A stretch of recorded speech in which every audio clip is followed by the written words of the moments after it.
Could I do a moment of clearing before that?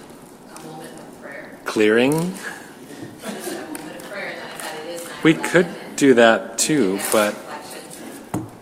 the whole separation of church and state, perhaps that wouldn't be a great idea. You could do a moment of silence, but I have a presentation that I'm doing for a community organization this evening, and so I'll be stepping out partway through. And I think we can.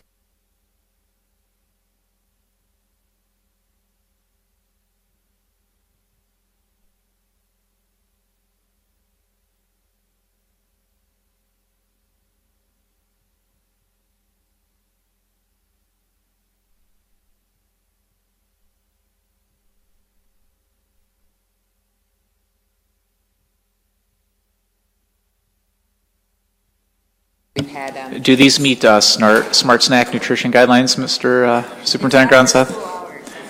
Are we 30 minutes beyond the school day? We're not selling it.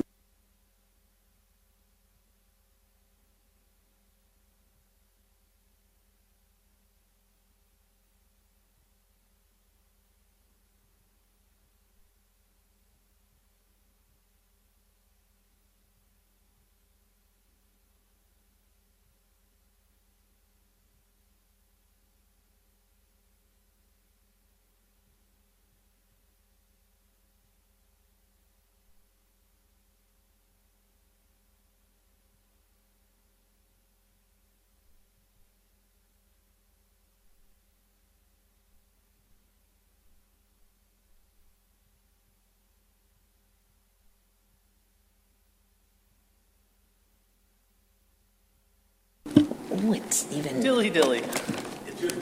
Butterscotch, chocolate, or cherry? Okay, thank you. Such a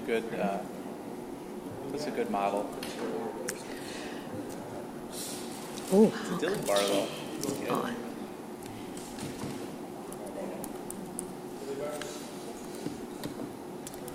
See,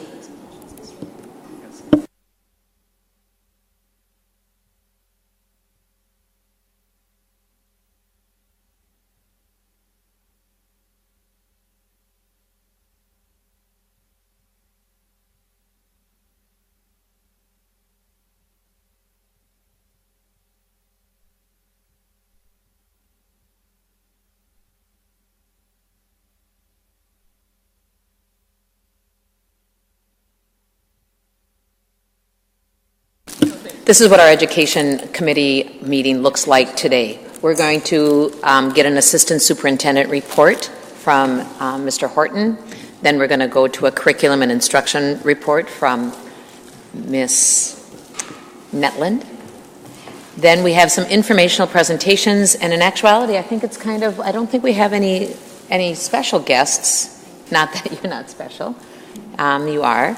So I think we will turn it back over to Assistant Superintendent Horton for an overview of North Star Accountability System. We'll just briefly touch on secondary schedule updates and our students outdoor update, just some comments on those. We've got some grant applications that next week we'll approve, and some resolutions. We'll look at the resolutions about is it the, I know what it is. Oh, it's right here too, but it's the school activities, the extra and co-curricular. And then acceptance of grants. And I think, oh, and the data sharing agreement. And unless there's something taking up a placeholder, we don't know that right now, and it might happen next week. So any questions about where we're going? And so so Assistant Superintendent did take a dilly bar, so I don't know if we will have to wait for him to finish, but I know that I'll be eating mine during his report. Turn it over to Mr. Horton. First of all, thank you, Superintendent Gronseth, for this lovely dilly bar tonight. I really appreciate that. I will be having mine later in the meeting when I am not speaking. So, so Assistant Superintendent Monthly Report. So just a few things. We had our first week back to school. it was really exciting to have the kids back. We spent all this time trying to get ready, and we worry about all these things. We try to make sure everything's perfect, and then the kids come, and it just gets exciting. It really just turns to being all about kids at that point. A lot of positive energy I saw. I know Superintendent Gronseth and myself made out to most of our sites the first week and had a chance to visit with students, visit with staff, visit with principals, and it was really just exciting. A lot of really cool things, a lot of interesting welcoming activities, just a lot of loving our kids up, and that's what it's all about, is making it feel warm and welcoming that first week. So I thought our sites did a great job at that. So that was really fun to see. School safety update. This did come up a little bit last night. We did submit the school safety grant for all of our sites, so we're currently awaiting to see if we will be awarded anything with that. There was a large submission across the state of Minnesota, so we're eager to see kind of how that plays out. We do have some great safety features already, but we're looking to enhance those, and hopefully these grants can help us take that to the next level. This past staff development day, we implemented ALICE training, or we didn't implement ALICE, but we did an initial exploration of ALICE, an introduction to that with our staff members. It was only an informational piece. It was a first step in that, and so there was we did a kickoff with Chief Tuscan. He spoke a little bit about it. Nick Lepak from the police department also did a little piece on that, and then we went into our trainings, which was about an hour training. It's an online training. Our staff went through that process, and now we're going to be looking at next steps for that. The next step in our ALICE process will be a 2-day training on September 20th and 21st. We'll have 50 staff from district and from buildings who will be coming together to really become more experts on ALICE. Following that, we'll be having a meeting probably the first week of October. It's still tentative to be set, but we'll be coming together. ALICE provides us with an implementation guide, and so it's, and I referenced this last night, I have the first 8 of 133 pages that are on there. We'll be going through that implementation guide saying, this makes sense, this doesn't make sense, and we'll be kind of moving forward. Right now, we're looking at October 29th to be a day where we will do some additional training with ALICE. And so we're still working out those details. After we do our 2-day training, we'll have a better picture of what we want to accomplish. This will be this will probably be a multi-year process before we really get everything up and running. And so we'll see gradual steps and we'll see progress, but it's a journey, and we're excited to go on that journey. Equity work. So a few things with equity work. As part of the Minnesota Department of Human Rights Agreement, we need to review our handbook to make sure we look at subjective language, and to make sure that our handbook, sometimes there's some language with DERS and what those words mean, and they're looking for further clarification on that. We did convene the handbook committee, we did meet, and we did review the handbook. We looked at what are things that we can do in the short term and what are some longer term things. We settled that the majority of the work is going to be longer term, and so throughout the course of this year, we'll be reviewing some different pieces with you on the handbook. Some of those things were beyond the scope of what we could do as a handbook committee, and we needed to take that further up the ladder. So there's some conversations that will be coming from that, but we did go through that process. Last year, our principal started a book called Courageous Conversations by Glenn Singleton, and we've continued that work this year. The idea of Courageous Conversations is really about having conversations about equity, having conversations that are uncomfortable and not easy to have, and being able to ask those tough questions, being aware that you even need to ask those questions, understanding where you're at in that learning process. And we are working with our equity department in helping lead us through that and to practice having those conversations. And we'll be looking towards doing some next steps with our equity work. But this is an important part of our work with the principals. We have dedicated a minimum of 30 minutes out of our 3-hour meetings to strictly doing equity work. And so we're being very specific and intentional with that, and then we want to make sure that those practices translate into the rest of our meeting as well as into our buildings. And so we'll be talking about what that looks like, and we'll be teaming on that work. We've also been working with community meetings. Mr. Gronseth and I, Superintendent Gronseth and I went out and have met with some different groups in the community around equity and about building that common vision of what that work looks like. And so that's been exciting. Recently, we were just at, Alana and I were over at the NAACP meeting and getting some feedback there. It's a great way to connect with individuals in the community, to get questions, and to really kind of partner around that work. So definitely appreciating those opportunities and reaching out to others with that. The next piece, I'm going to ask my executive assistant to come up here, Michelle, and she's going to go through the grant process. So there's been some questions about the grant process and what that is, and so we would like to take everybody through that just so we all are on the same page with that and can make sure we follow that process. And I need to bring it up on my computer real quick, so you'll have to bear with me for a second. Are we going to do what? Nope. We'll take you through this. So, school board.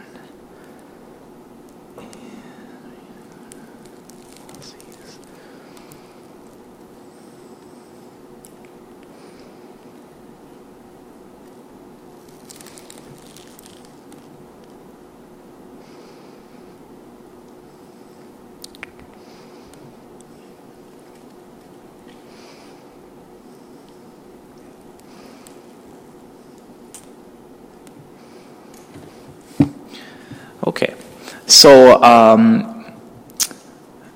you're welcome to follow along. We don't have a presentation, but you're welcome to follow on your laptops. I'm sure for those of you that, not for board members, I know you understand where the policies are, but for anybody else who may want to know that, you go to our district homepage, click on district, and you can go to policies, and then there will be a list of our school board policies. So the specific policy that we're looking at today is 3041, grants and gifts, developing and managing proposals. So the policy reads as follows: the school district supports the development of special and general proposals for acquiring, managing grants, gifts, and monies with the purpose of providing a better education for learners. Due to the uniqueness of the school district, the school board realized that various fundings are necessary to bring about the mission of the school district. The school board realizes that coordination must be done with activities, resources, and finance of proposals implemented in the behalf of the school district. The school board further realizes that the following regulations are necessary to implement and manage this policy. So from here, I want to move to 3041R, which is the regulation on this. And this offers us a little bit more detail as to the process that we follow. And then after I kind of go through this, Michelle's going to kind of walk us through some other resources on the website and some of those things as what they look like when they come to our office. So in the 3041R, the first step is to be considered a proposal for any new idea, grant, or other item relating to a program or constituting a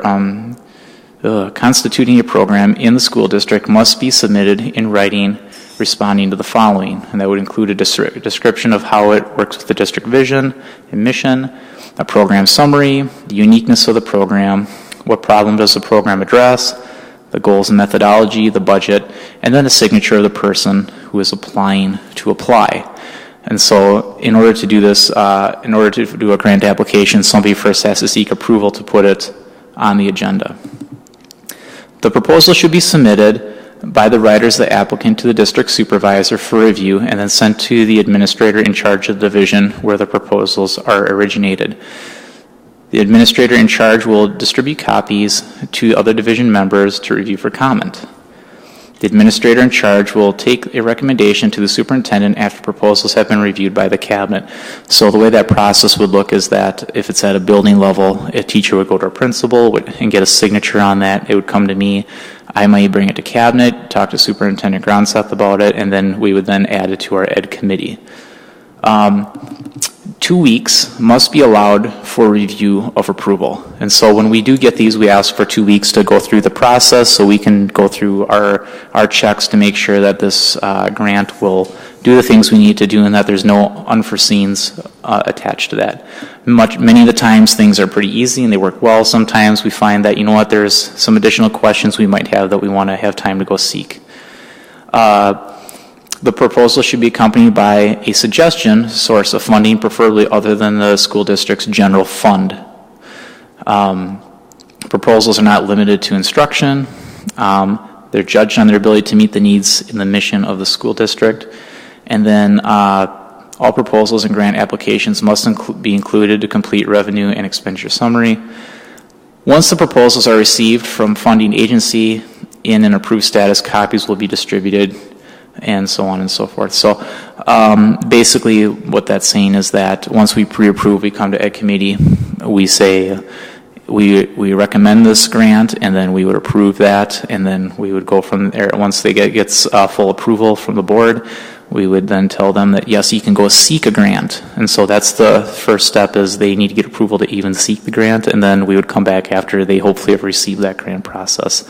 So the policy reads, the regulation reads pretty well, but our practice, I think, spells it out really well, and Michelle's going to speak a little bit to that and where some resources are to find on that process.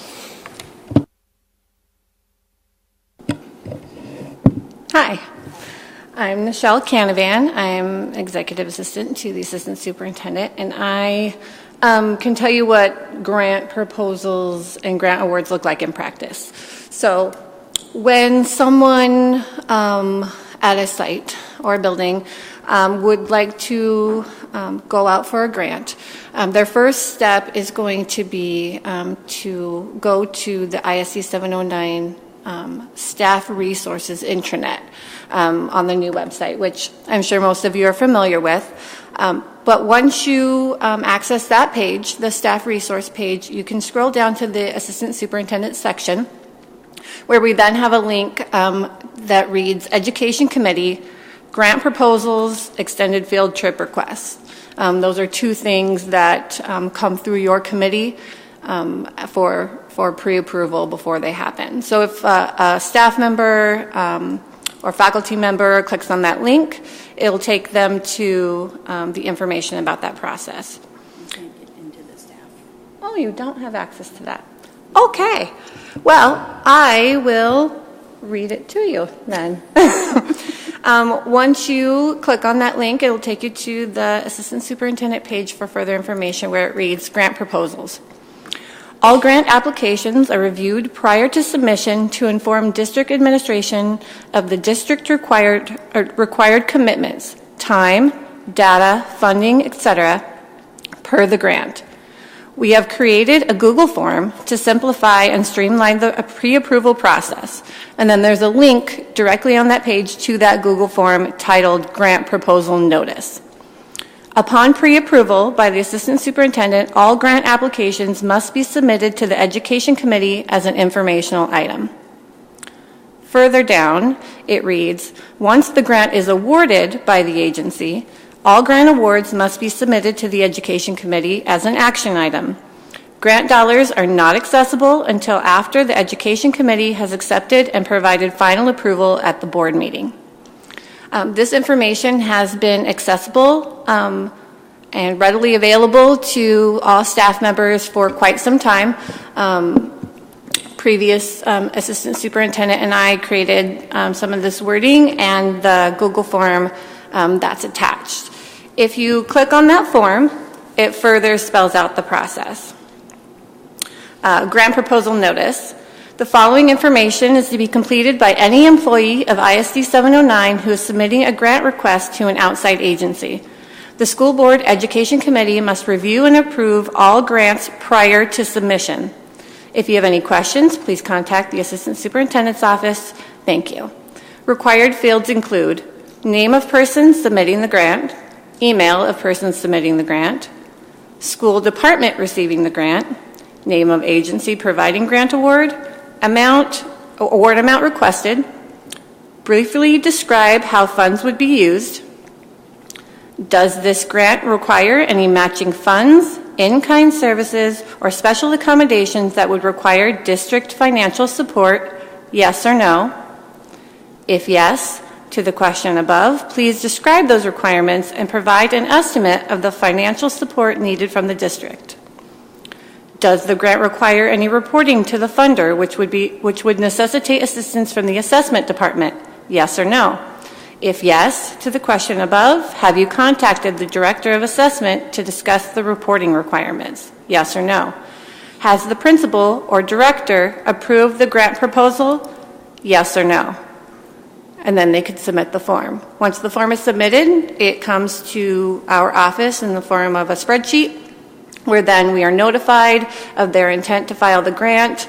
Assistant Superintendent Horton can review the details as outlined in the grant form, and then the party who's seeking the grant is then notified whether or not we are in support of them seeking these grant funds, or if any further action is needed. So this is what our process looks like to date. Are there any questions about the policy and the process as it exists right now? Alana? Member Oswald? So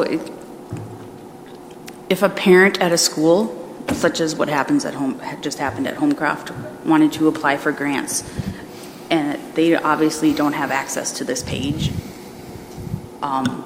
even if they have approval from their principal and that kind of thing, how would they go about this? That's a really good question. So what I would ask in that situation is that either a person, an identified staff member by that principal to partner with the parent to do that, or the building principal themselves could submit the grant, knowing that they're going to partner with a parent in that process. And my follow-up question is, I can't even find you on the website. I'm trying, and I can't locate the assistant superintendent. Good question. So I think that's a change that we've had now. Is that you're right? I am not on the website. I'm on the intranet, which would be how we've changed some things. So there's what the community can see, and then there's the intranet, which is the internal working documents. So because staff members are the ones that would submit the grant process, and most of the things I work with are internal, it was decided that this assistant superintendent information, which used to be on, it used to be the same site for everybody, that's been moved to the intranet at this time. So my question, that opens up a whole barrel of questions for me, in that with Assistant Superintendent Starzecki, she was an open book and posted many links, many resources, everything on her pages for not just staff but community. And that's how the community was counting on keeping track of comp ed dollars and CITs and all that sort of things. And also, we as a board don't get to see what you do either, because we don't have access. So I'm concerned about that. Board members should have access. You'll have to log in with your Google ID because you have Google accounts. Melinda or technology can help you to do that. So my question is just on the grant process, do we know if there's grants that are written and accepted and used that haven't come through the process? Yes, we are aware of that sometimes they do, and we do our best to try to. We definitely don't want to turn away grants if we can make it work, and so we do our best to try to do our due diligence ahead of time before putting things on the agenda. There are times when there are more questions than we can answer, and so we say that, we're not ready to put something on the agenda because we haven't had a chance to vet that, and if it hasn't met the timelines that we've previously established through policy and regulations, then we say, we'd like to hold off and get more information so we can make informed decisions and offer informed recommendations. We're currently looking at 4 grants right now that are up today. 3 of them have had pre-approval, and 1 is falling into a situation where it was not pre-approved, but it's on here anyway. So yes, that's one reason we want to kind of bring this up tonight, and this is something that we want to make sure that we vet out, because while we like funds, there are other pieces that sometimes get attached to grants, and sometimes they make sense for us to do it. Sometimes we might say, and this might be something we want to take a second look at, and there might be some reasons why we wouldn't want to do that. So just continue follow-up means that, because I've worked in the district for a long time, and you might think we know exactly where we go, we're offered opportunity to write grants at a lot of faculty meetings that have been held over the years. Others, staff or groups, small groups, English teachers get together and someone knows of a grant process. And I can really tell you that most classroom teachers that probably don't write a lot of grants, but then will have one, opened up for them, and they will think it's wonderful. They don't know. So getting communication with principals to their staff is really an important piece. And then when our presenters are given an opportunity to come into staff meetings, because this is how grants oftentimes get generated, is that the people that are offering the grants come into a faculty meeting, then there has to be some follow-up piece about that. And then my second or third question is extracurriculars included in our procedures for writing grants? So when a speech team is going to go and ask for a grant from the Rotary Club, is that something that you would deem as something that needs to be board approved?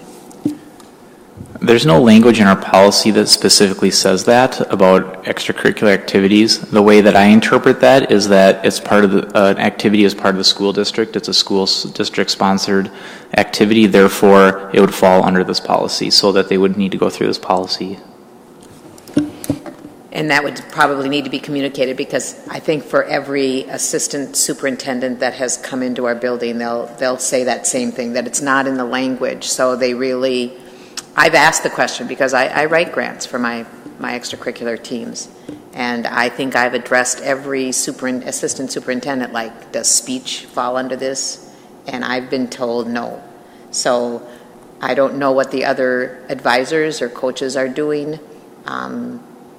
Same thing with fundraisers, right? Aren't they supposed to come before the board for fundraisers? But yet we sell football cards and pizza cards and all kinds of things. And I don't know if I want to open that can of worms, because we, again, as a board, when we look at what we're going to want or what we think we need, and even for assistant superintendent, what you feel the policy should do, you have one staff person.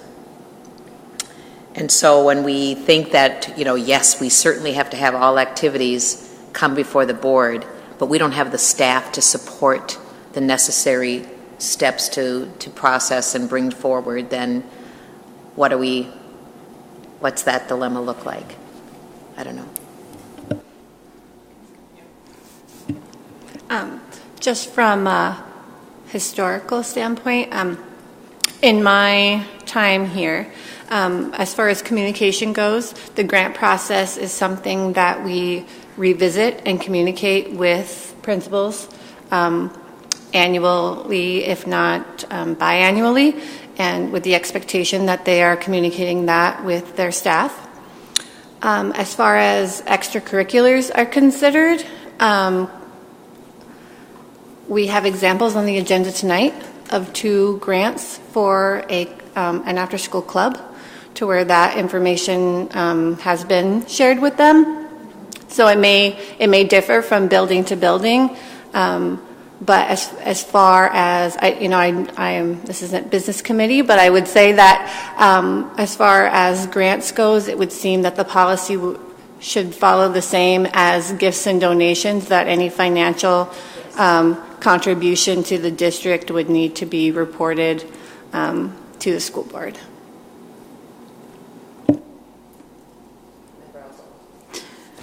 Just for clarification, I've tried to log on, and it says my credentials for the given criteria cannot be found to the intranet, so I'm not allowed access anyway. I don't know if any of you have tried, but I just did.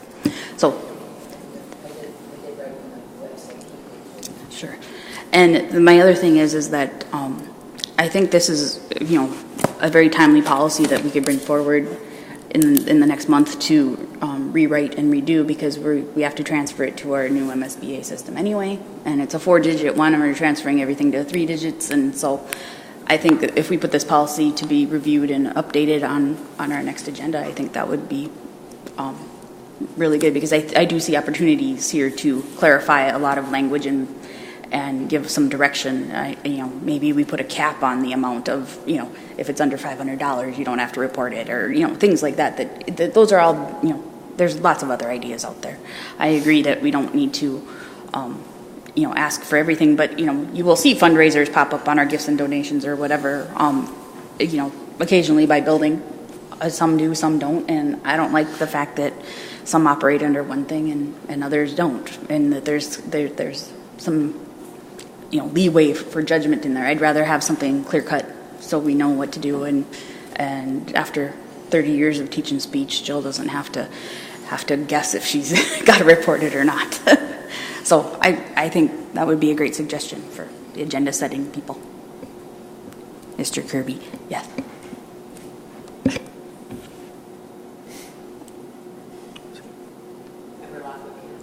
Yeah, I want to say thank you for laying out that process. I know over the years I've been on the board, the process has been reviewed in front of this committee before, so it's good information for us to know.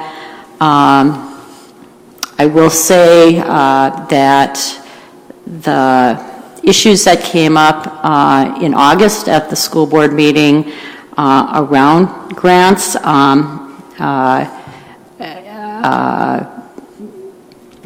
were about process, and Member Gorham, myself, and Member Lofold talked about that when we voted on against that particular grant that was brought forward by Member Trinka. And I just think that, we as a board need to, if we don't know processes, we need to be asking, we need to be more cautious when moving a vote forward if we're not clear on good process or on process. And I will say I'm still really uncomfortable about that vote that took place with that grant back in August. And so I hope we can move forward and not have that happen again.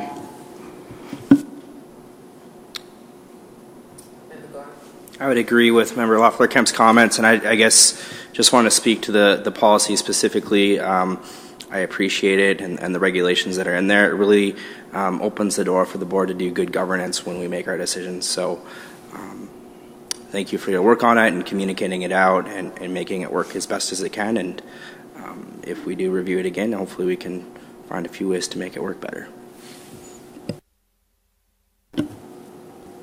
So what happens when you do get a grant, maybe even it's accepted, but it did not go through the steps? What are we doing? I mean, where's the concept? What would you like us to know, or what would you like principals to let their buildings know about when grants are awarded, even before they've been approved by this board?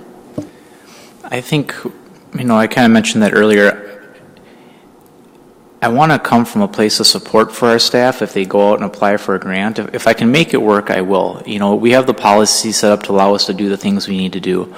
If I get a grant here or there that, is late or something, I do everything I can. Michelle does everything she can to try to get that on the agenda and to make it work. And so we try to support our staff as much as we can with the grants, and we receive a lot of grants, and we need those grants, and those are really important for us. So we definitely try our best. However, there are times when we're going to offer a recommendation not to put one on an agenda, for example, because we're not ready to move forward with that. Because there are other things that we haven't been able to figure out yet. It could be based on timeline, it could be based on funding, it could be based on a lot of different things. But, I guess, trying to teach people the process as much as we can. We talk to new teachers about that too. So you talk about educating our staff at our new teacher training. We gave a little talk just about, if there's a grant, we kept it very simple. Make sure you're going through building approval. Make sure you're doing it with advance note. Make sure you get pre-approval was kind of the big message, and do it in a timely fashion. And for the rest of it, here's the resources. And, when you get in those situations, they were excited to hear that they could even apply for things. So they heard that really excitedly, but I think they heard get pre-approval first. So I guess, again, we'll always try our best, but there's going to be times when we identify holes or reasons why we may not want to put something on the agenda, why we're not ready to accept a grant at that time. And so that's kind of how we would handle those situations. I really do want to move on, but so I have a question going back to Member Oswald too. If we have parent groups or parent groups of music students or art students that are wanting to pursue grants, or if we have PTA,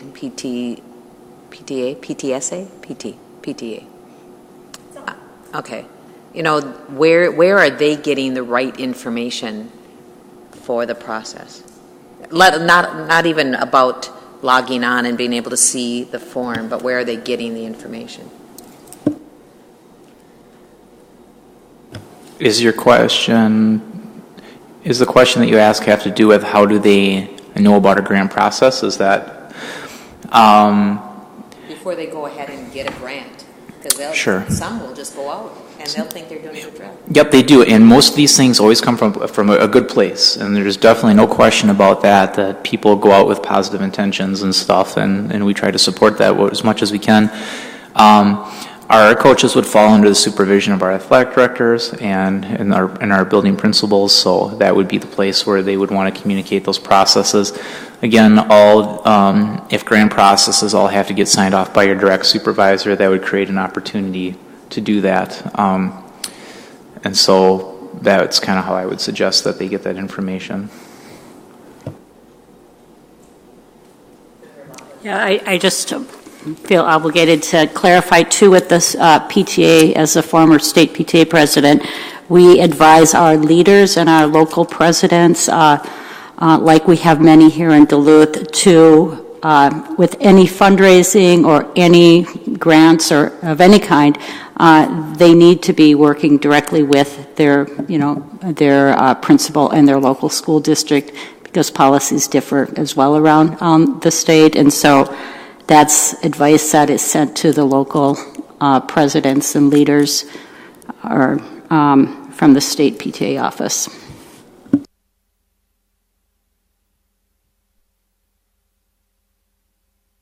Thank you. Yep. And Michelle, thank you so much for coming up here and being part of this. She really, she's behind the scenes a lot, but she really makes that office go. She does an amazing job there, and thank you so much for all that you do, and thanks for being here today. Thank you.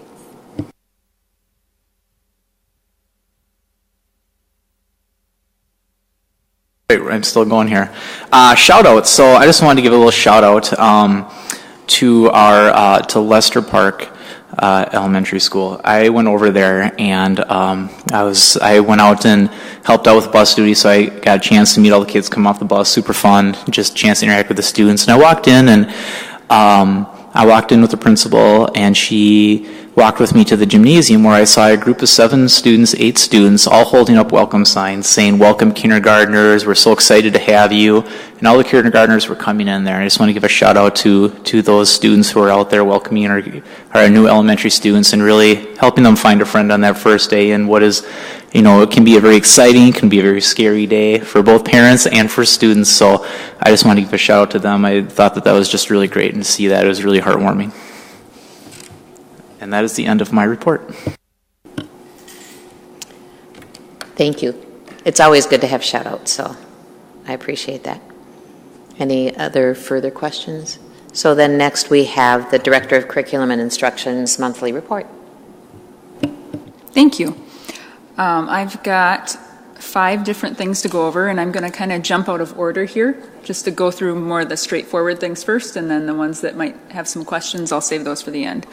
So I'm going to start with staff development. Just a recap of August 28th.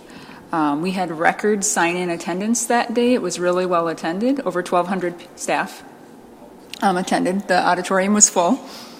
We did an exit ticket at the end of the day, collecting feedback on just how well it met needs and kind of overall what did they think about the day, and it was overwhelmingly positive feedback. Lots of good comments that we're going to be using in our planning forward for staff development, both with ALICE training and then other topics. So that was really good.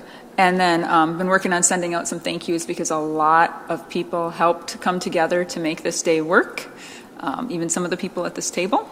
Thank you. And so been trying to work on sending out emails and thank you letters for that. So that was just really a success, and it seemed like a very positive, uplifting, inspiring start to the year. That being said, our next professional development day, the planning is underway already for that. A lot of work goes into these days, and so making sure we're ready for that. So we've got that going on, focusing again on ALICE training, some more training follow-up on that, like Jeff mentioned, and then also some other components. And then something I'm working on doing personally for my department is providing regular scheduled support for curriculum specialists for their own learning. So that's something I just started this month. Moving down to curriculum with that transition, just some heads up for you knowing what's going on. MDE released a new finalized draft of art standards this summer, so working on planning for curriculum for that. And then science standards are currently under revision, so that will be coming up. We're looking at doing some math in 8th grade CPM materials. We did some implementing those in intervention courses, and we've seen some success with that. And so teachers are trained and principals and teachers are on board for doing some work at this at the core level for 8th grade math, for algebra. So we're working on that this year. And something really neat with that is that professional development is included with that, which is really nice. And then ongoing support of our K-5 ELA implementation materials, which was wonders. Policy I'll save till the end because that's in our agenda elsewhere. Just been working to build relationships with a variety of leaders around the district and teachers, having a lot of meetings and getting to know people, which has been wonderful. A lot of different expertise areas throughout the district. And then I guess I'll just go back up to the first one, levy-dependent one-to-one technology integration planning. So with the approval of question 3, we've got some initial planning going on for what might that look like, planning for November, after November. And so with that, I've got a handout today to go through with you. And just a heads up, this is very high-level, big picture. And then we're working on figuring out some of the nuts and bolts details behind the scenes still, trying to figure out what's possible and what could that look like, what should it look like, doing some needs assessment and figuring out some planning. So if you'll take one and pass it around.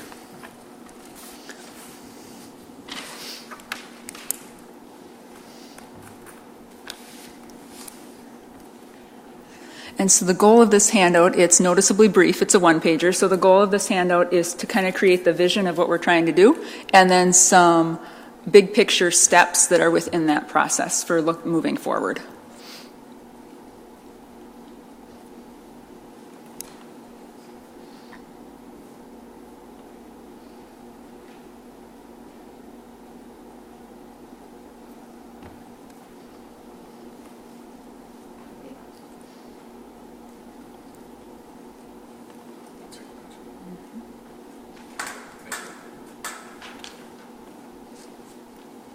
So just taking you through it, I know you're kind of digesting it here, but as we go through, looking at end goal of having these devices in all teachers' and kids' hands is the end goal, where they're having the supports to use them.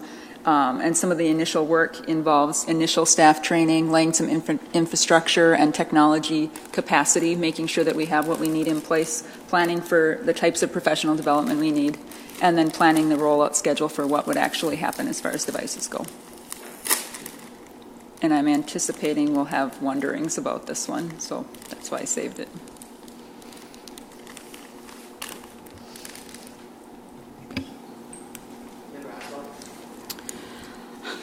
I don't know if this has been vetted or thought about yet, but how do you envision the rollout and priority of staff, who gets them first and who gets them last, or the students who will get them first and who will get them last? Yep, and this is noticeably vague in that because we're still trying to figure out what will work best.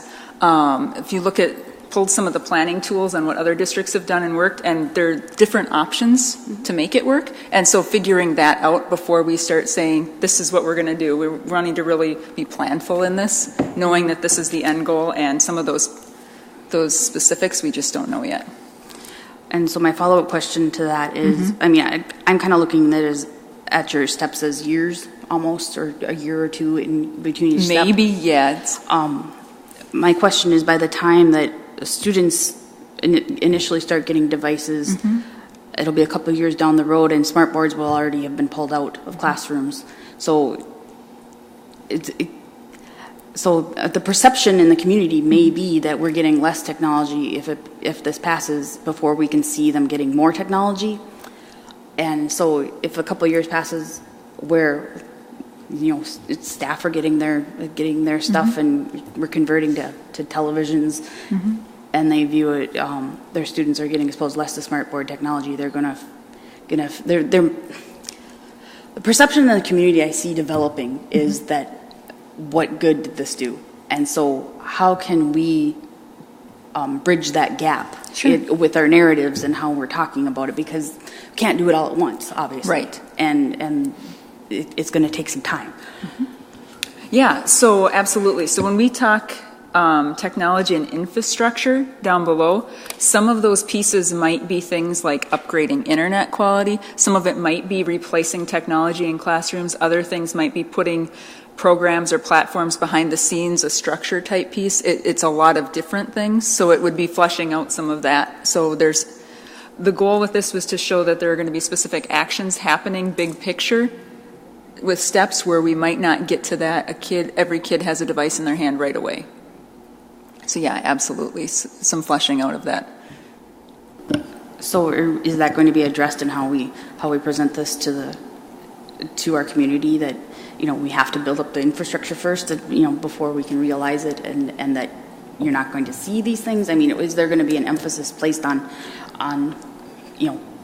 recognizing that it may appear to be a lag, but it's not really, we're just building things up? I mean, I don't know I don't have the verbiage yet of how to speak about the levy yet. So sure, I'm just seeing this. I mean, looking at this, that's my natural assumption is that I'm not going to see technology in my kid's classroom for a couple of years while we're working on getting everything up to speed. So I want to positively address that with the community. Sure.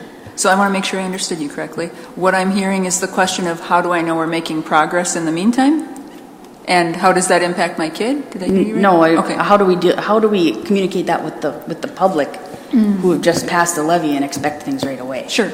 So those talking points for that are something that I know Superintendent Gronseth and our communications, and we've been talking about that for planning. So that's something that's still being developed. We've got initial talking points, and as far as specifics, working to get some of this planning nailed down. So absolutely. Yeah. Member Loeffler Kemp. Thanks for putting this out in draft form. I guess one of my questions is you have it entitled Empowering Teachers and Staff Through One-to-One Device Access. And, I think our levy questions more than just one-to-one device. And I'm just concerned about kind of confusing the public right now with language. And would this be accurate for what you're presenting to us to just say empowering teachers and staff through technology and one-to-one device is one piece of what you're doing? Absolutely. That okay, could be, so clarifying point. Absolutely. I'm real concerned about some of the same comments that have been mentioned as we're working to educate the public on what technology even means to us in our district and what are our current needs and that. And absolutely. I think that's an we easy can kind of change that and be thinking about it in that bigger way as well. Thank you for your work on this. Thank you. And I just want to echo, I was going to bring that up, and I don't know how we want to do this or if we can do it, but I certainly can highlight it when I do a recap of our committee meeting next Tuesday. But I definitely feel like the one-on-one got the headline or got them, and everybody is making assumptions of what that looks like in our community. And others are then also concerned about do we all get one-on-one devices right away, and what are we going to do? Smart boards are still a concern, and so as leaders, you have to know that there's got to be some talk amongst you that will assure our teachers that smart boards, if this levy passes, might be able to have some limping along of repairs. And again, I would question sending out a survey to your staff that says who uses them and who doesn't, who could very easily use a screen. I know that we are concerned about equity with everyone having a smartboard, but I'm a teacher, and I know that I used it, but it was not the bread and butter of my classroom deal. And so if my district said in a survey, you know, we absolutely want to keep some smartboards even after we've accomplished the whole one-on-one. Although I also know that we won't need them, because I know what you can do with those devices and how that will bring about using a smart screen on front. But definitely, I would hope that you'll come back to the board with at least some things that you've talked about that might work for smartboards to be in people's classrooms that want them as we limp along, when this passes. But I definitely want immediately for us to start calling it empowering teachers and students through technology. I don't know, or something like that. And then I would encourage us to write an op-ed for the News Tribune soon, within a week or two, with Katie's help. There was some opportunities this week, and I think that they would offer us, but I think if we could get a column out to the community about the beauty of what technology could do for our district might be nice. But that's certainly just my opinion. It would have to come.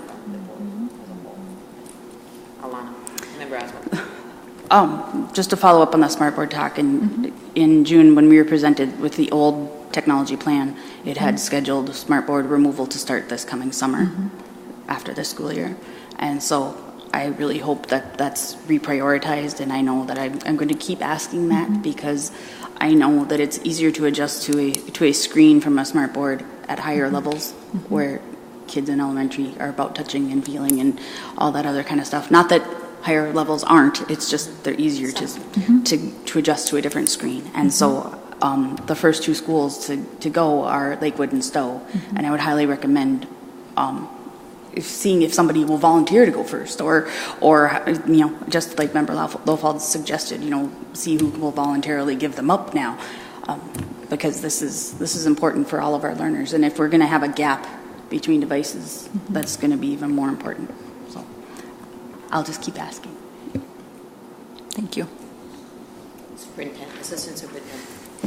I just want to point out too that this stuff, as people kind of review this process, it's really steps. It's not really meant in a year timeline, and this very well could end up having some implementation for the next school year. We don't know that. Just like good instruction in the classroom, you know, we're going to formatively assess along the way and make adjustments to see what's needed, and we'll take into consideration existing resources as we do that. It's hard to put a year plan on there because as you continue to go through this process, we'll say, okay, here's something we need to go back and revisit, or here's something we can move faster on. So, you know, we can follow the steps, but it doesn't necessarily mean that it'll be 2 years out before students see devices. It's a process, and if the levy does pass, then we can formatively go about that process and adjust as needed. And if I can follow up with that, you know, I understand some schools can get it, but we have to increase our bandwidth to have a lot more people on. So I understand where the infrastructure comes into play too. So. And just to clarify, with this, should the levy pass in November, that has implications for our current interim technology plan as well. So some of this is really pending what happens in a few short weeks. Are we going to, is somebody from the board a part of that planning process, or how will we be updated on how and what direction the technology plan goes? Because I know the one we saw was you know, relatively old, and I know there was discussion about community people being involved in that plan. Is there any plan on making the plan a more formalized plan, or is it just in limbo until the levy? So there are initial planning pieces going underway right now at the district level. We're gathering some needs assessment data. We're doing some initial planning, and some of this isn't going to be like that type of revision wouldn't happen until after November. So we've got troubleshooting, thinking about, okay, if this, what different possibilities exist, but that's kind of as far as we've gotten at this point. Still imagining what we could do.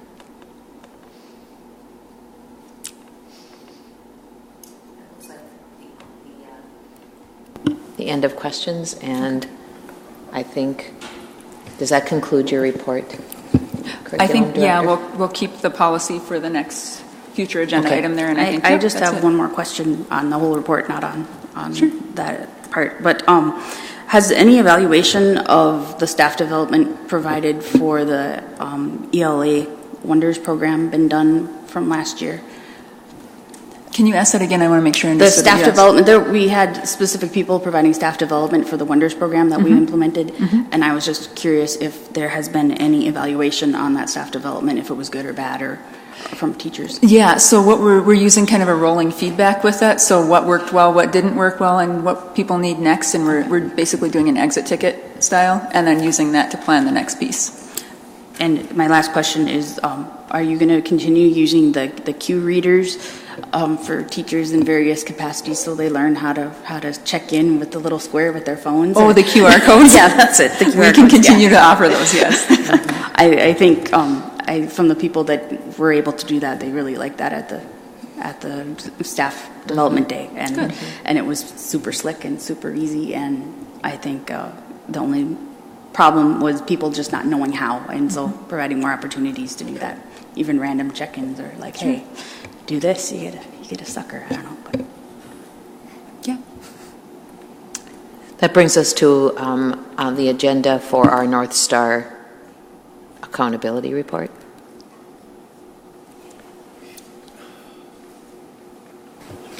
So, Yeah, we should- historically speaking, we have done a report in, I believe was it August that we traditionally have done the report for the for all the accountability testing and whatnot. This year, we've decided to excuse me, to make a little adjustment with that. With the embargo being later, with the new system, we thought that one, we needed to wait until September with this, and so this is our first of a two-part series that we wanted to really introduce the accountability system. So North Star is the new name for the ESSA plan. So we no longer are No Child Left Behind. We were been on a waiver with that. So as we developed ESSA, it is now named the North Star plan. So we're going to take you through kind of what that is and give you some district level data today. And then after that, we're going to be, in October, we're going to go a little bit more into that piece for the buildings and stuff. Our Director of Assessment is here, Tanya Lake, and she's going to help take us through this presentation tonight and answer questions about that as well.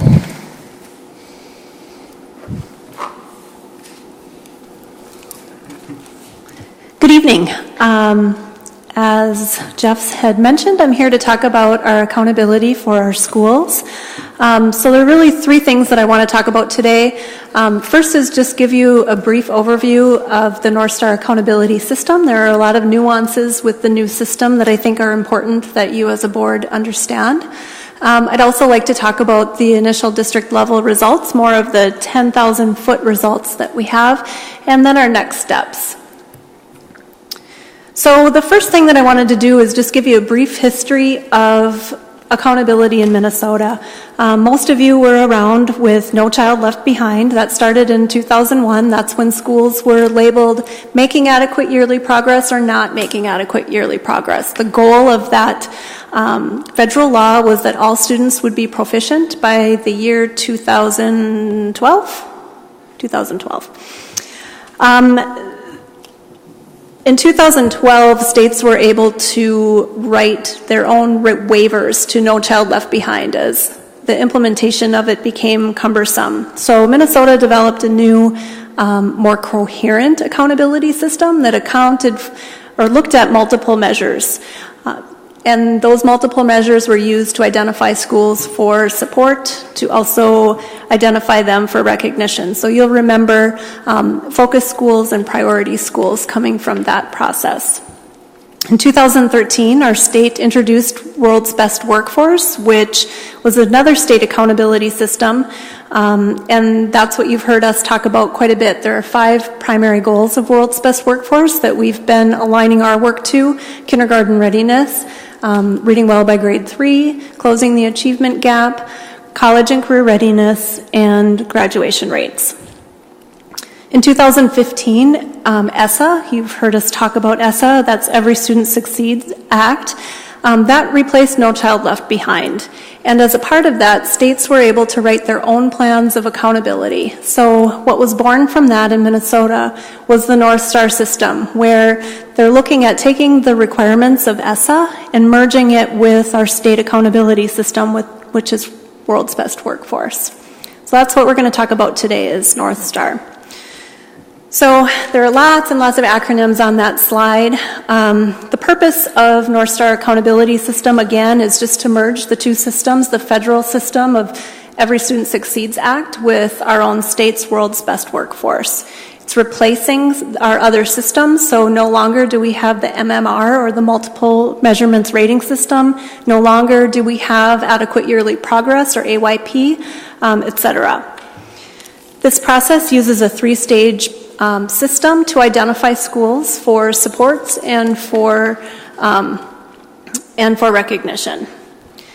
And one of the key changes to it is it still focuses on equity, but they've really changed the lens in which we look at equity. So previously you heard a lot about closing the achievement gap. And while that's still important and equity is still important, they're changing the look a bit by saying no longer are we looking at changing the gap between students of color and white students, for example, students who qualify for free or reduced price lunch and those who do not, for example. Instead, they've set a high bar, high expectations for all student groups, including white students. So it's really through that high expectations, it would still close the achievement gap. So there are 2 primary levels of support within the system. The first is schools could qualify for comprehensive support. Those would be schools who are identified as the lowest 5% of Title I schools, or any public high school with a 4-year grad rate below 67%. And that could be for their entire school, or it could be for a student group. And what schools get in terms of support is ongoing on-site technical assistance from our regional centers of excellence. The second layer of support is targeted services, and this is where I'll walk you through the various things that are looked at, but essentially it's when student groups perform below a performance threshold in the indicators that I'll be talking about. And schools, what they get for targeted support, it's mostly support from each district. They will also have opportunities for professional development from our regional centers of excellence. So they'll be invited to attend some things, but primarily the support comes through districts. So again, as I mentioned, there's really a 3-stage identification process, and I'll just take a couple of minutes to talk through each of those 3 stages. The first things that schools are evaluated on is overall achievement in reading and math, as well as progress toward English language proficiency. So when we're looking at math achievement and reading achievement, it's very similar to what we've talked about in the past. It's looking at the percentage of students who meet or exceed standards on our state tests, the MCAs and the MTAS. So as we've talked about previously, there are 4 levels of achievement on our tests. There's does not meet, partially meets, meets, and exceeds. So students are considered proficient if they meet or exceed the standards on our state tests. When we're looking at progress towards English proficiency, this is a new measure. This measures students' growth, this is individual students' growth on the access test compared to the growth required for them to be on track to meet English language proficiency standards. So it's really looking at individual students, where they began and where goals for them so that they can get on track for achieving English language proficiency. If schools did not meet the thresholds, if they were below the thresholds in any of those areas, math achievement, reading achievement, or progress toward English language proficiency, they're filtered down to a stage 2, and they're measured on the items that are in stage 2. And the two things that are in there would be academic progress, and that's in both reading and math, and then also graduation rates. And the way that academic progress is defined in this case is looking at students' increases in levels. So when we talked about the does not meet, partially meets, meets, and exceeds, it's moving students through those levels. They can earn points for that. It's looked at in both reading and math, and again, it's measured on our state tests, the MCAs and the MTAS. High schools are also judged on their graduation rates, both their 4-year rates and their 7-year rates. So any schools that have not met that are below the thresholds, I should say, in stage 1, they're evaluated on stage 2. If they're below the performance thresholds in the areas measured in stage 2, then they're evaluated against the criteria in stage 3. Stage 3 is a new one. It's consistent attendance. And the way that that is defined is the percentage of students who attend school more than 90% of school days. So when you look at consistent attendance, what they're getting at is the opposite of consistent attendance is chronic absenteeism, which is defined as missing 10% or more of school days. So we're really looking at getting our students to be consistently attending, which is, again, more than 90% of school days. So once all of the school's data are figured out, then schools are identified for support or for recognition. So the next slide shows you each of the schools in our district that were identified, what the level of support is for each school, and then which groups in each of the stages were below the performance thresholds. So you'll see in terms of targeted support, which again, this is district-led support, followed up with some professional development opportunities from the Regional Centers of Excellence. We have 4, Congdon, Myers-Wilkins, Piedmont, and Stowe. I won't read through how they did on each of the stages. I think the table gives you a quick at-a-glance look at that. But those are the 4 schools that were identified for targeted support. We have 2 high schools that were identified for comprehensive support. And just as a reminder, that's where it's more involvement with the Regional Centers of Excellence. They're providing on-site technical assistance to our schools. Denfeld and ALC were both identified, and they were identified because they had a 4-year graduation rate below 67% with the student groups that were mentioned or that were noted in the table there. So for Denfeld, it was special education and free and reduced priced lunch. ALC was in the area of all students, white students, and free and reduced price lunch. Can I ask a clarifying question? I know that when people say that the comprehensive support is going to be given, that they assume money's tied to it. Yeah. I believe it's very clear that this is not money, it's people power.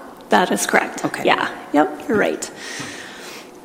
We also had 3 schools that were identified for recognition, Lakewood, Lester Park, and Ordine East. And you can see the specific areas that each of them qualified for recognition as being high performers across the state.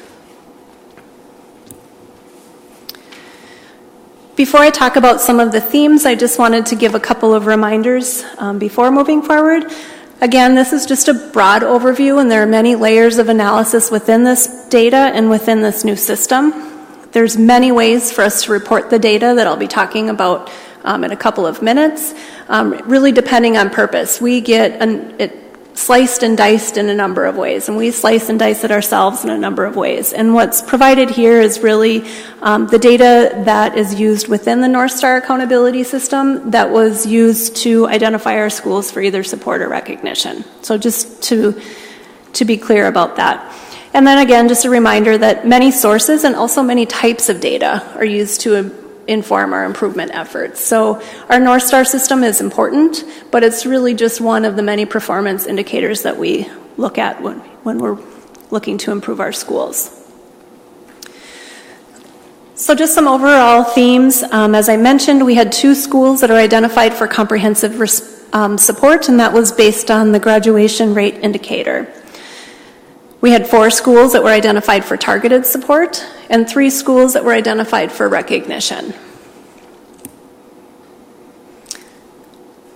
I I'm just going to take a couple of minutes to talk about the themes in each of the areas that the schools were judged on, just some overall themes. So if we're looking at the academic achievement rates, which again was defined as proficiency rates or percent of students who met or exceeded standards. If we look at reading and math both, our results over last year were pretty stable, but if we look at the 5-year growth trends, we see more significant increases overall and with our student groups. If we look at ourselves in comparison to the state average in reading and math, we're above the state average overall in both reading and math. Also, Hispanic students, American Indian students, Asian students, for both reading and math. For reading, we also added white students and students who qualify for free and reduced lunch. For math, we also added Asian students, English learners, and students who qualify for free and reduced price lunch. So those are each of the areas that we are above the state. When we look at progress towards English language proficiency, we were above the state average in 2017-18. We do not have data from 15-16 and 16-17 because we had too few students to do those calculations. When we look at academic progress, and again, that's moving students between the levels of does not meet, partially meets, meets, or exceeds on our state accountability tests. In reading, the percent of students increasing achievement levels has decreased over the last 3 years, but the percent of students who have maintained their achievement level has increased over the last 3 years. If we look at our math trends, the percent of students increasing achievement level decreased over 3 years, and the percent of students decreasing achievement level has increased over the last 3 years. So go back to that slide again. Talk to us about that a little bit. So this is, I'll go to an appendix here. It might make it more clear. So this slide looks at academic progress for students. The top table looks at reading. The bottom table looks at math. Across the top, you can see that's our 3-year history. And then on the sides, you can see we're looking at categories of achievement level improved, achievement level was maintained, or achievement level decreased or stayed, does not meet. But couldn't that also mean that the achievement level improved and it goes down is because they were in the high level anyway? Mm-hmm. So so we don't have to right. So if the achievement level was maintained and they were at exceeds, that's a good thing. So if you have an achievement level maintained, it doesn't necessarily mean bad or good in that particular case. Now, achievement level decreasing or stays, does not meet. Right. That's not where we want to be. Yeah. So let me find my spot again. Let's see. Okay. Graduation. Our graduation rate increased over last year, and we saw a really significant increase in our graduation rates for our American Indian students. If we look at our increases over the last 3 years, we've had a 26.2 percentage point gain. So where is our community on it? Right. Crickets. That's great news. Yeah, it is. I mean, that is absolutely a celebration. And our students who are American Indian, the graduation rate there is also above the state average. Again, that's good news. We also had significant 1-year increases for students who qualify for special education services and students who qualify for a reduced price lunch. You can see the percentage point increases for the 2 student groups there. In terms of attendance, our overall attendance rates are decreasing. So if we look over the last 3 years, they're decreasing. However, we've had a significant increase in attendance rate for students who are English learners. We also had a significant 1-year increase for students who are Asian.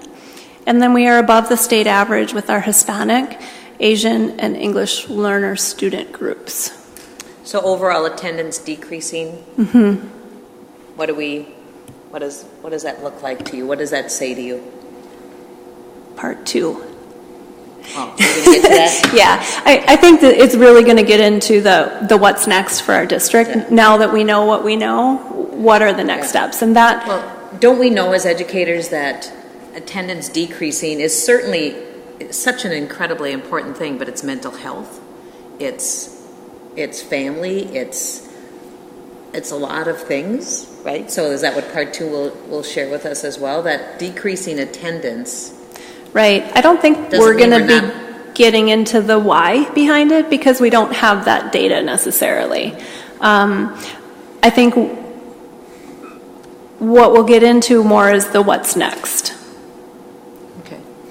Yeah, just a quick note on that. So the state really sets up these very broad general indicators, and they really try to kind of make it simple. They don't really look into those details or provide that information for us, but through our continuous improvement process, the sites would be drilling down and looking at more data about why students may or may not be coming to school. I think it's an interesting to point out that while we've seen a decrease in attendance, we've seen increases. And so I think that speaks to the continuous improvement process that we've implemented, which really mirrors the comprehensive support.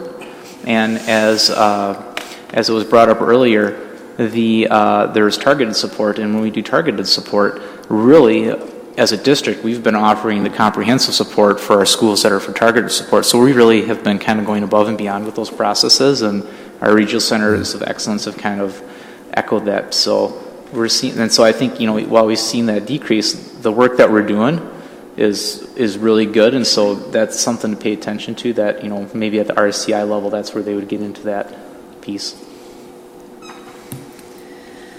So just looking at our overall next steps, obviously we need to dig even deeper into this data as well as other data sources with our district and our school leadership teams. So our school leadership teams are in that process right now. What they're doing is they're updating their comprehensive needs assessments, which within that process, they really do try to dig into then root causes for their data, because that will help guide their next steps by tying them very closely to root cause.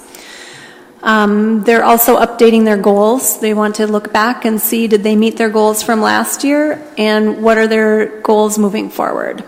They'll also be updating their action plans or strategies. So last year, they worked on their comprehensive needs assessments. They worked on putting together action plans based on historical data. Now they're just in the process of updating it and making sure that they're on the right track. In most cases, their action plans really won't change significantly. As you know, with the discretionary funding that's available with schools, they needed to determine how they were going to spend that money in alignment with their action plans. So that larger process took place in the spring, and now it's really just updating that information.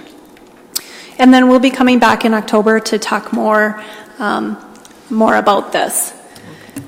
And then the last thing, I know you can't read this, and it's really up just kind of for a visual, but what this is the school improvement timeline year one that Minnesota Department of Education uses to show how they're going to support schools who have been identified as being in need of comprehensive support.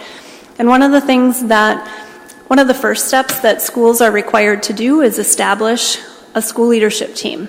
So that's something that's supposed to happen through September and October. Well, that's a process that we started well over a year ago. So our schools are positioned very nicely for that. Is that our CIT teams? Yeah, okay. Yep. Then September through December is conducting a comprehensive needs assessment. Well, the process that we taught them last year is the same process that MDE requires schools to do. So our schools who have been identified, both Denfeld and ALC, that process is really completed, even though it really isn't, quote, due until December. They're just ahead of the game. December through the end of January is selecting strategies based on research, fit, and feasibility. And our schools also did that process in the spring using tools that have been provided by MDE. So even though these are the kinds of things that are required for comprehensive support, we saw them as good practice and best practice, and we began training our schools on these things last year. So all of our schools, whether they're identified as needing comprehensive support, targeted support, or no support at all, even our schools that have been recognized, they're all following the same process because it's a good process for school improvement. So we really feel like we're ahead of the game in that sense. And then the remaining, you didn't have it in your backup to begin with, but you'll have it now, and it will be updated in our board book. It's just a whole lot of data. It's just the data that was provided, organized in a way that shows how our schools were identified either for support or for recognition. Member Oswald. Is there any requirements of having community input into the plans? There is. So there's from October through December, there's creating stakeholder communication plan, and let's see, selecting it. I'm trying to read it here. But yes, it is an important part of that process that our comprehensive support schools will be going through. And I hope that we continue to figure out how to involve them on the CITs at whatever level we can during the suggested timeline.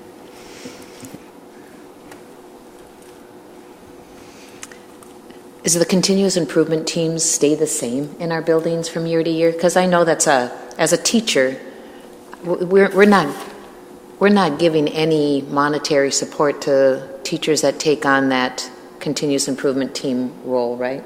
No, so that was one of the things that we added last year when we started training our continuous improvement teams. We felt very strongly that if we were going to have buy-in, that we had to recognize the time that our staff put into it as professional time. And it's built into our budget to provide it. It's a small stipend, but it's still a stipend recognizing their participation. Ideally, we would have, over time, we would have consistency, but, you know, our staff, they move from school to school, their assignments change from year to year. So really, you know, we do see some turnover in our schools. And so when Member Oswald asks about a community placement on a CIT, it looks like in our chart from North Star, it's a targeted opportunity to have conversation, or you actually invite a community member to sit on that is on that. Because I know that in some conversations I've had, they would love to be involved, and I'm sure there's a part for it, but they also want, you know, some opportunities for daycare to be provided and a meal to be provided in it to have the CIT teams meet in the evenings. And I just wonder where that conversation goes. When I was on our site improvement team, we did start at 4:30, and oftentimes there was a volunteer meal, but it was really not something that was continued a lot or consistent a lot. So my understanding is that is a requirement of schools that have been identified as needing comprehensive support, and what that looks like is later on in the process. So I think the regional centers of excellence will help us understand how to best do that. So like I said, that's later in the process. Yeah, just kind of on that same track, you know, I certainly appreciate and would hope that there is kind of that community stakeholder as part of the process, but I guess I'm concerned in terms of the teams itself. I'm sure there's a lot of data that's being shared and about students in that, and having community members that close to that process. Can you speak to that a little bit? So the school leadership teams that I've been a part of or that I've provided support to, they're really doing the data analysis at the systems level and really identifying, so it really wouldn't be private student data necessarily. As they're digging into what's happening in our classrooms, then that's more of individual student data levels. And I don't know that's the place where that would be discussed.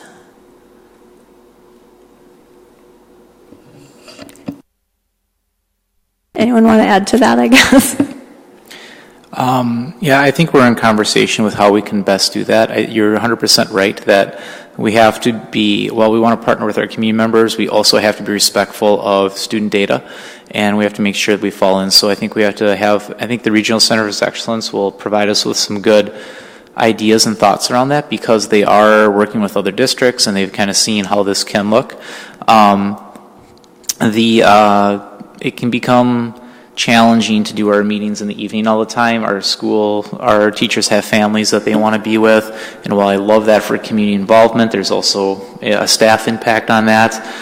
There's a cost impact on that we have to pay each of our teachers. So I don't know, we don't have the perfect answer, but something we're exploring to figure out how we can get community input and kind of meet all the needs of the different stakeholders too with that. We do have, and just on the stipend piece, our SIT team members do receive $500, and so they do get a stipend for their work.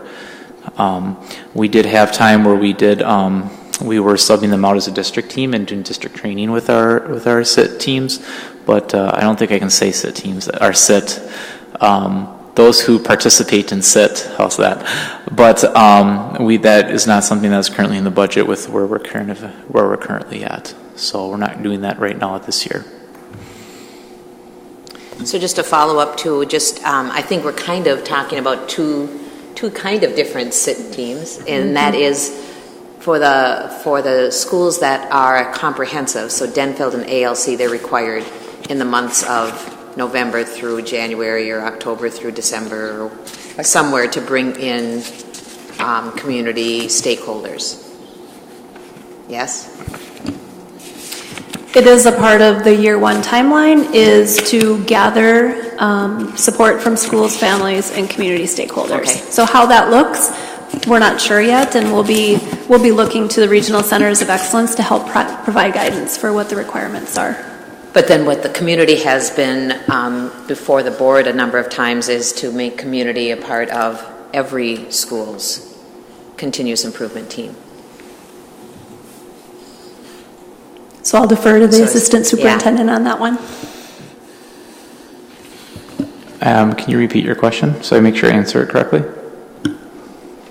We've had conversations just about community input in our CIT teams that are not identified as comprehensive.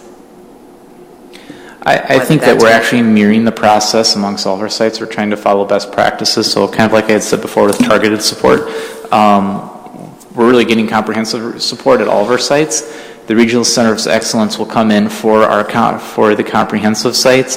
They will offer potential trainings. We've yet to see what that exactly look like, but they don't come in, but they might provide like a regional training that some of our SIT members could attend for the targeted supports. But going back to even before we got into this place that we're currently at with the North Star plan, we've already actually been doing a lot of the things. So we're going deeper with the SIT members on those comprehensive sites, but that's something that I would see playing out across all of our sites because we are already using it as a practice, and as we get better at that with some of our sites, we'll share that within our leadership team, and we'll expand those practices to our other sites as they are appropriate to support student achievement.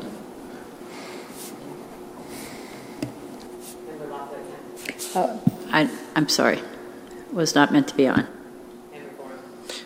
Just a comment. I don't really want to open a can of worms, but so this is a comment, and I think something for the board to think about as we move forward. But we made the decision to realign comp ed funding, and I stand behind that. I still think that was a really good idea. It's concerning to me, though, that a school pops up on schools identified for support that would have lost resources by that decision, in particular students who receive special education services.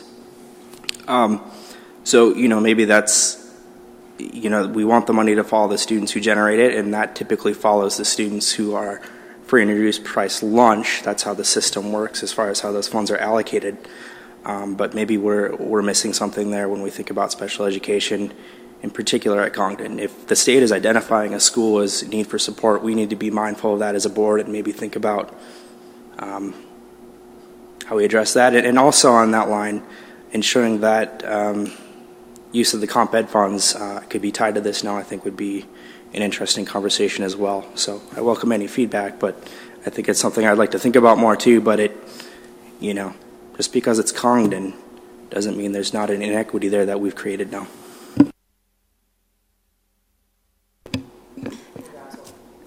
Well, I think a good thing to remember is that this inequity was created while they had funds, but if they still are getting, they're still getting funds because they still have free and reduced lunch kids. And another school that got less free or less comp ed money was Denfeld, and they're getting comprehensive support now. So I think the answer isn't in comp ed funds. I think it's in addressing how we teach our special ed kids and addressing their needs. And if there's money behind there, I believe in different sources, it will have to be utilized. But I believe comp ed is going where it needs to go.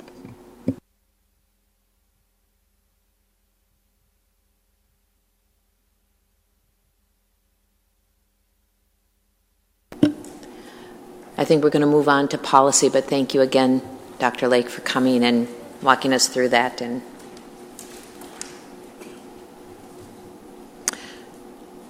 I think we're on to our policy for our extracurricular, but it just looks like, is there any questions or comments on policy 510 that is set to replace 6140 on extracurricular and co-curricular? Oh, okay. I jumped ahead on the agenda because I didn't print it out. I left it at school. So let's go to Assistant Superintendent Horton's agenda items on school schedule and on play. Take it away. Sure thing. So I can combine secondary schedule and getting student outdoors. So they're two separate issues, but we're going to follow the same process with both of those. We thought it was important to put that on the agenda just for the community to know that we have not lost sight of these things, that we have heard you, that these are things that there is interest in. And so what we will be doing with both the secondary schedule and both getting student outdoors is to use some implementation science practices in doing comprehensive needs assessment. A good analogy might be is, here's our plate, and I can, as I go through the buffet, I can only put so many pieces of chicken and scoops of potatoes and all that other good stuff. It is about dinner time, and I do like food, so those are my analogies for you tonight. But eventually, a piece of chicken is going to fall off, or it gets buried underneath the potatoes or something like that. And so part of this process really takes us through here's our resources, here's what we have going on, how does this fit into that, how can we organize that? And so we're going to take that through that process to take a look at what that can be. I think that the future will tell us a little bit more too as we kind of move through this levy process, and that obviously impact our capacity assessment. But we just want people to know that we're going through that process with that to see how does that fit, how does that work, what can we do, and then we'll be kind of revisiting that after that process. So just want people to know that it's not forgetting there is work being done on it, even if it's not seen here at the school board meeting right now. Member Loeffler-Kemp.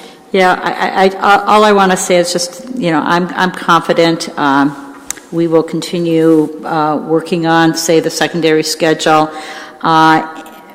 because of the work that's already been done on it.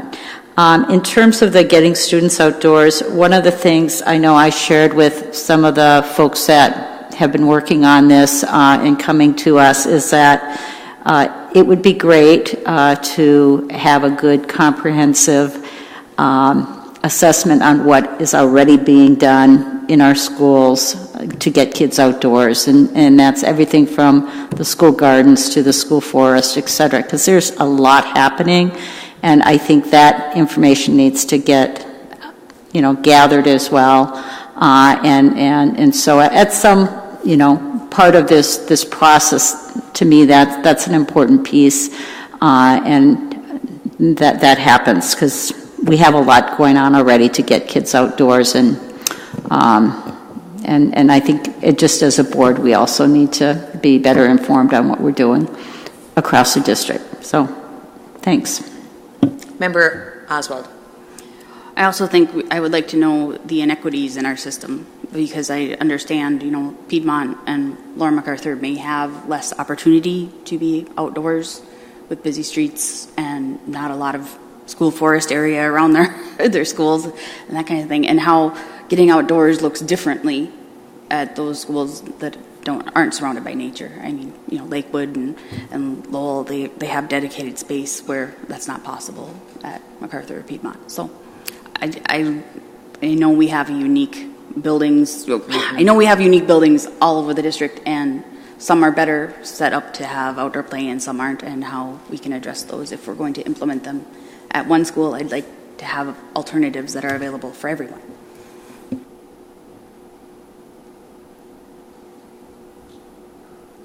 Good to go? Okay. Now we can go on to the place in our agenda that is on policy for co and extracurricular. And do we want to make a comment on it, or? Okay, so this is the second reading for school policy 510 school activities. You'll note that there are some sections in red which are the changes that were made previously and introduced at the first reading. The change from the second reading you'll see is it would be under responsibility, section 3, letter E, and that is striked.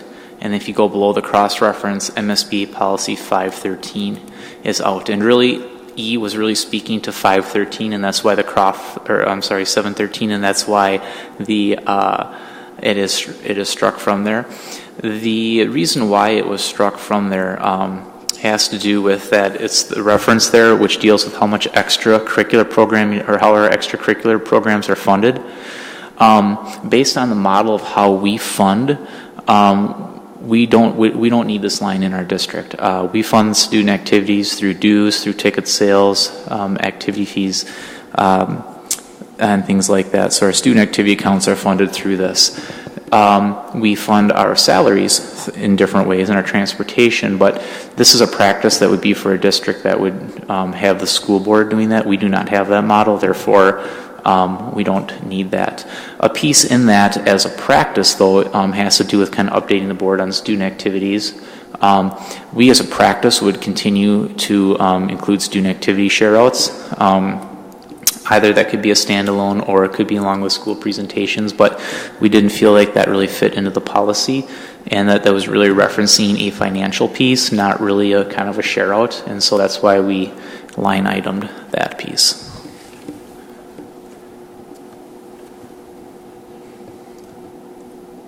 Member Oswald. Are we going to create our own policies surrounding how we do our student accounts for extracurricular activities, or are we going to let that be in oblivion? I couldn't tell you exactly off the top of my head where all of that exists in the model. I'd have to look into the exact policies, but Gail, maybe you got an expression on your face. Maybe you have some more information.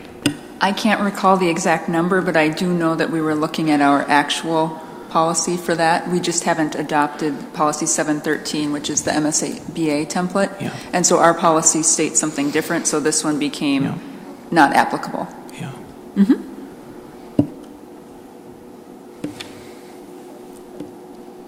Superintendent Horton? No, I think that clarified it. So, okay. Additional questions from anybody or comments on that piece? So then we'll just move forward on Tuesday with adopting this policy? I believe we have to do a third. Is this the second reading? This it is the second reading. Yeah. Okay.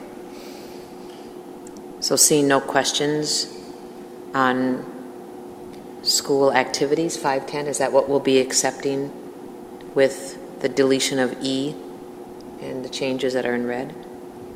Okay. So we'll have some acceptance of some grants. And these, we have two of them from the Minnesota State Arts Board and the Northland Foundation. And when we see them, since we've had grants, so these two, did we pre-approve them before they were written and all of that stuff? I mean, so these are, we're accepting these, right? These are ones that are accepted. The first grant did not follow the process, no. But again, like I had said before, when we can make it work, and when we when we have ability to do so, and we're able to check all the different things we need to do, we would still throw it on there. So one did not, the other 3 did. Okay. I guess I shouldn't want to point that out necessarily.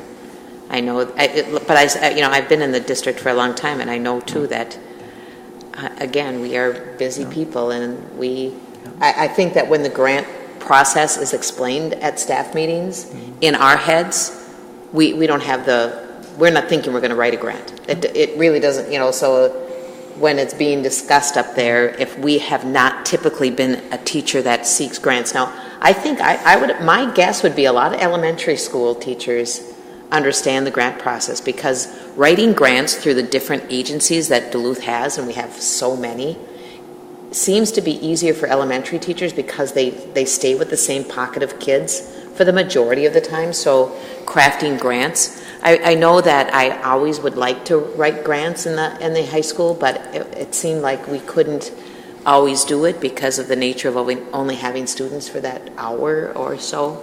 Not to get bold, but okay, so good. I'm glad we have grants, and then we have the data sharing agreement. I have a question on the grant. Okay. What is Acting Out Loud project from that grant you mentioned? I mean, I'm very appreciative of getting $59,000 for Denfeld, and I hope it does lovely work, but I'd like to know what it's supposed to accomplish. The following letter didn't really describe it. So. I would need to dig into that. I know a little bit about it, but you could dig into it too. I know that it's isn't it? I think it's even going to be offering a service learning component like class in second semester, where the students can take a class led by this group of professional art connectors. I know Daniel Oya is part of it as well. It's a spoken out loud. It's a class or an opportunity for students to share their voice and learn their craft of confidence and stories. And then it has an element of service learning to it. I got an email because I'm part of the arts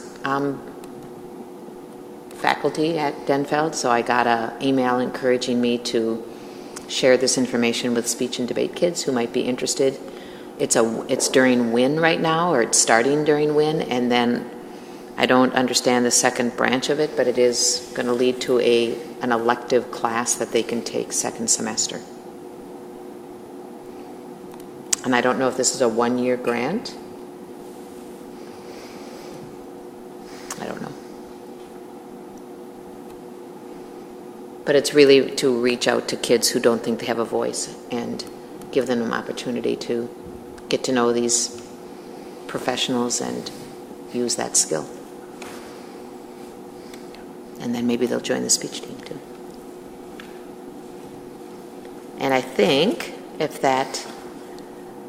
so next on is the data sharing. Yes? And is there something we need to share about that?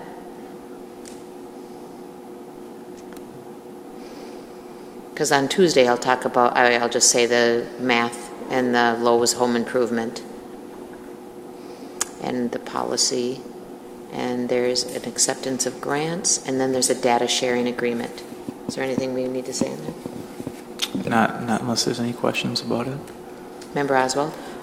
I'm looking at the agenda, and it didn't show up in our paperwork, but the grants about the robotics club at Ordine, is there any information about that we could read about?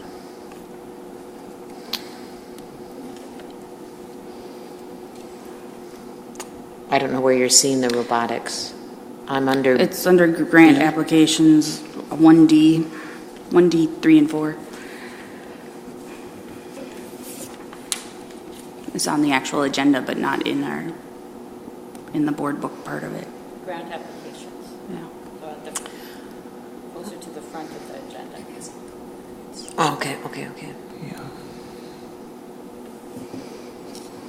Yeah, it looks like it's just an applied for. It hasn't been awarded at this time.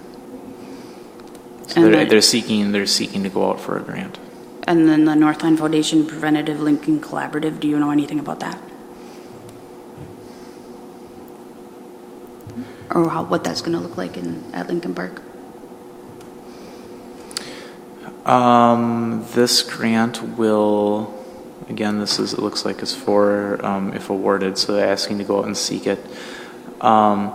What they're trying to do is they're trying to, we talk about being a community school, we talk about supporting students. The mental health piece came up before. Chemical use can sometimes is part of that. So what they're looking to do is just add more supports. For example, one thing they want to do is they want to get some workbooks and do some curriculum things to support students who have chemical dependency. And how would that be? Would that be on a one-on-one kind of thing, or with the support of social workers or guidance counselors, or is it a class thing? I don't know. I don't know the specific details of the program. If it'd be one or small group. Okay.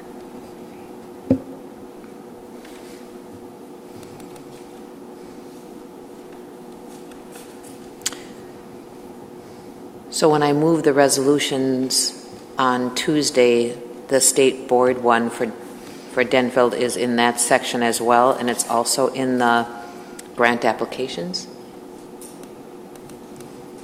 That's kind of what misled me, is I saw the acting out loud grant application under grant applications, which is just for that they've applied, and that's where we see Preventure, Lincoln Collaborative, and the Teachers Math Grant, and the Lowe's Home Improvement. Those are all grants that were submitted. Mm-hmm. Okay. Yeah, the only one we're receiving funds from is number one. The other three are applications. Okay. Oh, I got it. I got the data sharing thing too. It's not data. It's not our policy. It's that we're opening it up to Upward Bound to look at their students. I got it. See, I'm kind of lost when I don't print out. I had notes on my handout, and that was that. Any other questions? We're adjourned. I'll see you guys next Tuesday.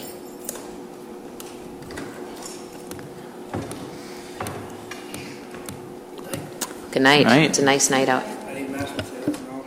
Yeah. Oh, chicken. That's why I'm craving chicken. Chicken. Yep. Mashed potato, green beans.